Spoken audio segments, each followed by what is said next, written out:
What if the end of World War II wasn't really the end for Japan?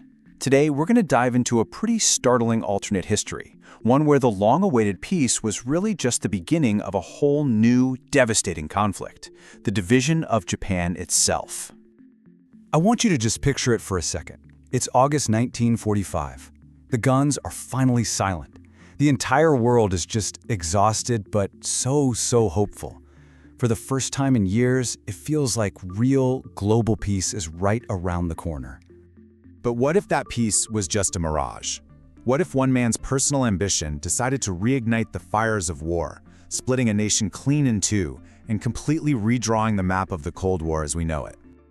So, where does this all kick off? Well, our story begins not on a battlefield, but in the quiet, tense rooms of high-stakes diplomacy, with a single request that could have changed absolutely everything. Okay, so it's August 16th, 1945. Soviet forces had just steamrolled the Japanese army in Manchuria. Riding high on this victory, Soviet Premier Joseph Stalin makes a demand to US President Truman. He wants the northern part of Japan's big island, Hokkaido, as a Soviet occupation zone. Truman's reply? It was swift and it was blunt. No way.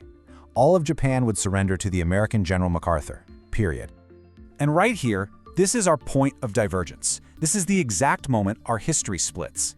See, in our timeline, Stalin backed down. But in this timeline, feeling cocky from his recent victories, he just ignores Truman's warning. On August 22nd, he gives the order. He's going to take Hokkaido by force. The secret plan had a chilling code name, Operation Polar Star. It was designed to be a fast, brutal invasion, to seize Hokkaido and plunge Japan's northern island right back into the nightmare of war.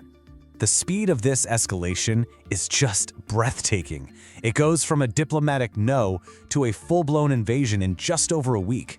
Soviet forces hit the beaches on August 24th, and by September, they are locked in these incredibly bloody battles deep inside Hokkaido. By October, the fighting finally grinds to a halt, but a new, terrible reality has been forged in fire. And the price for the invaders was staggering. Even though the Japanese forces were in disarray, the fighting was just ferocious. The Soviets took an estimated 35,000 casualties just to get their foothold. But as high as that number was, the toll on the Japanese defenders and, tragically, the civilians was so much worse. In just a few weeks of fighting, around 90,000 people were killed or wounded, a devastating price to pay for a war that was supposed to be over. By the fall of 1945, a new Iron Curtain had descended upon the world. But this one wasn't in Europe. It was a line drawn right across the fields and mountains of Hokkaido, splitting the island and Japan itself in two. And this division, it didn't just split a piece of land.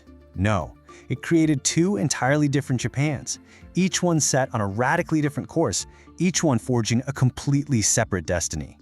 I mean, the contrast is just immediate, and it's stark. In the north, you have the People's Democratic Republic of Japan, a classic Soviet satellite state run from Sapporo. In the south, you have the state of Japan we know from our history, a US ally, capital in Tokyo. One's communist, one's capitalist. One's totalitarian, the other democratic. You're talking two opposite worlds on one tiny archipelago. And for the people who were actually living in the north, life became an absolute nightmare. Soviet-style land reform immediately led to mass famine. A brutal cultural revolution saw ancient shrines and traditions destroyed, and tens of thousands of political opponents were either executed on the spot or just vanished into the Siberian gulag system. The Soviet priority here was crystal clear. Hokkaido's rich coal mines, which were responsible for almost half of Japan's entire output, were seized and just ruthlessly exploited. The goal wasn't to rebuild northern Japan, it was to fuel the reconstruction of the Soviet Union itself. So, the impact of this division wasn't just felt in Japan, of course not. It sent shockwaves across the entire globe, fundamentally changing the whole dynamic of the Cold War. I mean, just think about the domino effect here. The Korean War? With Soviet air and naval bases just a stone's throw away in Hokkaido, North Korea and China get way more effective support. The Soviet Navy now has this strategic triangle of ports that completely dominates the North Pacific. And in response, what can the US do? They're forced to remilitarize South Japan much faster, turning it into a fortified bastion against communism. The whole chessboard has been flipped. So let's fast forward. Decades pass. Just like in Europe, the Soviet system eventually begins to collapse. But what happens when the wall dividing Japan finally comes crumbling down? The economic gap, it is simply breathtaking. By the time they reunify in the mid-90s, the average person in the North is making about 1/8 of what a person in the South makes. While the South had become this global tech leader, the North's entire industry had just completely collapsed. And you can really see it here, can't you? That massive gap. It shows the monumental, almost impossible challenge facing a reunified Japan. It's like trying to merge two different centuries. The economic miracle of the South was now responsible for absorbing the economic catastrophe of the North. And the scars weren't just economic. They ran so much deeper. Decades of division left this deep psychological wound on the nation.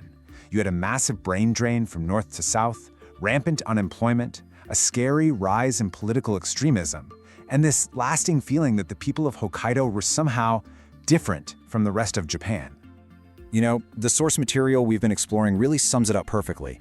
It says this alternate history provides the clearest real-world demonstration of systems divergence, that this divided Japan is an even stronger, even more stark example of the difference between capitalism and communism than the real-world examples of Germany or Korea. So in the end, Japan is whole again, at least on a map.